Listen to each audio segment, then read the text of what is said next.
ചെമ്മനീർപ്പൂവ് നാളത്തെ കഥയാണ് കേട്ടോ പറയുന്നത്. രേവതിയുടെ അമ്മയാണെന്നുണ്ടെങ്കിൽ ചന്ദ്രോദയത്തിലേക്ക് വരുന്നുണ്ട്. ഇവർക്കുള്ള ഡ്രസ്സ് സമ്മാനങ്ങളൊക്കെ ആയിട്ടാണ് വരുന്നത് വിവാഹ വാർഷികത്തിന് കൊടുക്കാൻ വേണ്ടിയിട്ട്.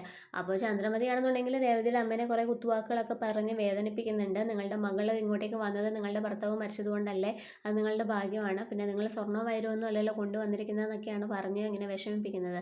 പിന്നെ ഇവരിത് എപ്പോഴും കേൾക്കുന്നതായതുകൊണ്ട് അത്ര വലിയ സങ്കടമൊന്നുമില്ല, കാര്യമായിട്ട് എടുക്കുന്നുമില്ല. അങ്ങനെ നമ്മളുടെ ശ്രുതിയും കൂടെ വരുന്നുണ്ട്. ശ്രുതിയെടുത്താണെങ്കിൽ രേവതിയുടെ അമ്മ വിശേഷങ്ങളൊക്കെ ചോദിക്കുന്നുണ്ട്. എന്നിട്ട് അച്ഛൻ ജയിലിലായ കാര്യമൊക്കെ ചോദിക്കുന്നുണ്ട് കേട്ടോ. ഇവിടെ അടുത്തൊരു കോവിലുണ്ട്, അവിടെ പോയിട്ട് പ്രാർത്ഥിച്ചു കഴിഞ്ഞാൽ മോളുടെ അച്ഛൻ എത്രയും പെട്ടെന്ന് ജയിലിൽ നിന്ന് ഇറങ്ങുന്നു എന്നൊക്കെയാണ് പറയുന്നത്. ഇതൊന്നും ശ്രുതിക്കും ചന്ദ്രമതിക്കും തീരെ അങ്ങോട്ട് ഇഷ്ടപ്പെടുന്നില്ല കേട്ടോ.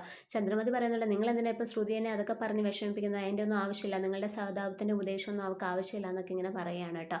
അങ്ങനെ നമ്മളുടെ രേവതി എന്ത് ചെയ്യുന്നുണ്ടെന്ന് അറിയോ, അമ്മേനെ എത്രയും പെട്ടെന്ന് പറഞ്ഞു വിടാനാണ് നോക്കുന്നത്. കൂടുതൽ അവിടെ ഇരുന്ന് കഴിഞ്ഞാൽ അവർ ഒരുപാട് അപമാനിക്കേണ്ടി വരുമെന്നുള്ള കാര്യം നമ്മളുടെ രേവതിക്ക് അറിയാം. അങ്ങനെ രേവതിയുടെ അമ്മ അങ്ങ് പോവുകയാണ്.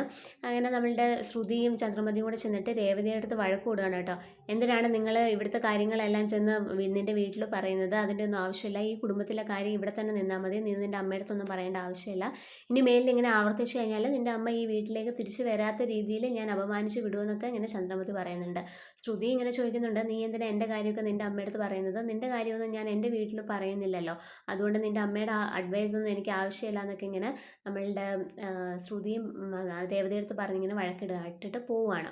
അങ്ങനെ രാത്രി ആയപ്പോഴത്തേക്ക് രേവതി അമ്മ കൊണ്ടുതന്ന ഷർട്ടും ഡ്രസ്സും ഒക്കെ നമ്മളുടെ സച്ചിനെ കാണിക്കുന്നുണ്ട്. എന്നിട്ട് നാളെ ഇതിട്ടിട്ട് വേണം നമുക്ക് നമ്മുടെ വീട്ടിലേക്ക് പോകാനെന്നൊക്കെ ഇങ്ങനെ പറയുന്നുണ്ട്. അപ്പോൾ സച്ചി പറയുന്നുണ്ട്, അങ്ങോട്ടേക്ക് പോകണോ, കാരണം ശരത്തുമായിട്ട് വഴക്കല്ലേ. അപ്പോൾ രേവതി പറയുന്നുണ്ട്, അതൊന്നും സാരമില്ല, അവനൊരു ചെറിയ പയ്യനല്ലേ, അതൊന്നും കാര്യമാക്കണ്ട എന്നൊക്കെ ഇങ്ങനെ പറയുകയാണ്. അപ്പോൾ ചന്ദ്രമതി ഇങ്ങനെ പുറത്ത് നിന്നതൊക്കെ ഇങ്ങനെ കേട്ടോണ്ട് നിൽക്കുകയാണ്. കാരണം രേവതിനെ വഴക്ക് പറഞ്ഞത്, അമ്മ വന്ന് ഇങ്ങനെയൊക്കെ ചോദിച്ചതിന് രേവതിനെ വഴക്ക് പറഞ്ഞിട്ടുണ്ടായിരുന്നല്ലോ. അപ്പോൾ അതൊക്കെ ഇനി സച്ചിയെടുത്ത് പറഞ്ഞിട്ട് വഴക്കുണ്ടാക്കാൻ വേണ്ടിയിട്ടാണ് അവൾ നിൽക്കുന്നതെന്നാണ് നമ്മൾ ചന്ദ്രമതി വിചാരിച്ചിരിക്കുന്നത്. പക്ഷേ രേവതി അതൊന്നും സച്ചിയെടുത്ത് പറയുന്നില്ല കേട്ടോ.